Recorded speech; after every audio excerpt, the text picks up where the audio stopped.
Richard Calloway wasn't a man who believed in weakness.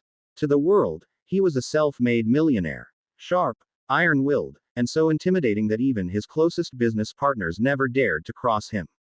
But at home, in his sprawling mansion at the edge of the city, there was one truth he could not escape.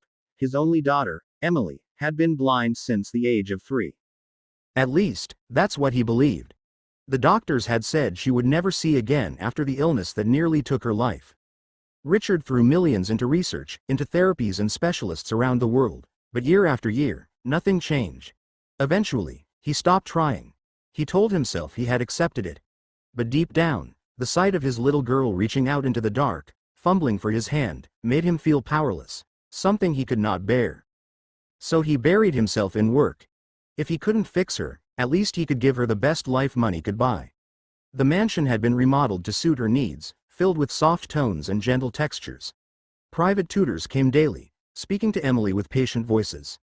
And always, in the background, moved Rosa, the maid who had worked in the Calloway household for 7 years, caring for Emily with a tenderness that no salary could measure. It was Rosa who brushed Emily's long brown hair every morning, who guided her hands when they baked cookies together in the kitchen, who whispered stories at night when Richard was too tired or too distracted to come upstairs. And it was Rosa, one quiet spring afternoon, who noticed something that made her heart stop. Emily was sitting by the garden window, humming to herself, while Rosa dusted the shelves. A robin landed on the sill, fluttering its wings, and without hesitation, Emily turned her head directly toward the sound. That was not unusual. But then Rosa saw it. Emily's eyes, wide and clear, tracking the bird as it hopped. Her gaze followed every movement. Rosa froze, the feather duster trembling in her hand. She told herself she must have imagined it, but then Emily tilted her head slightly, smiling in the direction the robin flew, precisely, accurately, until it vanished over the hedges. Rosa's chest tightened. She put down the duster, moved closer. "Emily, sweetheart," she said softly, testing. "What color is my dress today?" Emily blinked. Then her small lips curved upward, mischief in her tone. "You're trying to trick me, Rosa." "No, darling, just tell me." Rosa's voice shook. For a long pause, Emily hesitated. Then, almost in a whisper, she said, "Blue." Rosa gasped. She looked down. She was indeed wearing her favorite blue dress, the one with tiny white flowers. The world seemed to tilt. Rosa's knees felt weak. Emily, blind Emily, had seen it. That night, Rosa could hardly sleep. She turned over the discovery again and again. Why had Emily hidden it? Why hadn't she told her father? The next day, she tried again. While slicing apples for Emily's snack, she held up 2 pieces. "Which one is bigger?" she asked casually. Emily's lashes flickered. She hesitated, then turned her face away. "I don't know. You know I can't see." But Rosa saw the truth in her hesitation. The girl could see. She was pretending. That evening, after tucking Emily in, Rosa stayed behind in the darkened room. She whispered, "Why do you pretend, Emily? Why don't you tell your father?" There was silence for a while. Then, from the bed, Emily's small voice came. "Because if he knows I can see, he won't stay." Rosa's heart clenched. "What do you mean, stay?" Emily sat up, her eyes glimmering in the faint glow of the nightlight.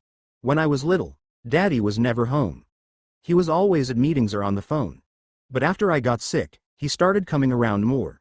He held my hand. He sat with me sometimes. I think," her voice broke, and she looked down at her blanket. "I think he loves me more this way. If I get better, he'll go back to his work and forget about me." Rosa covered her mouth, tears threatening. She wanted to argue, to insist Emily was wrong, but she couldn't. She had seen the way Richard used business as a shield, how he visited Emily with stiff formality, as though kindness was something to be scheduled. Emily wasn't lying. And Rosa realized the girl had made a heartbreaking bargain with herself. To remain her father's blind little girl, just to keep him close. For weeks, Rosa carried the weight of this secret. Every time she saw Richard stride through the marble halls, barking instructions into his phone, she wanted to shake him and scream the truth.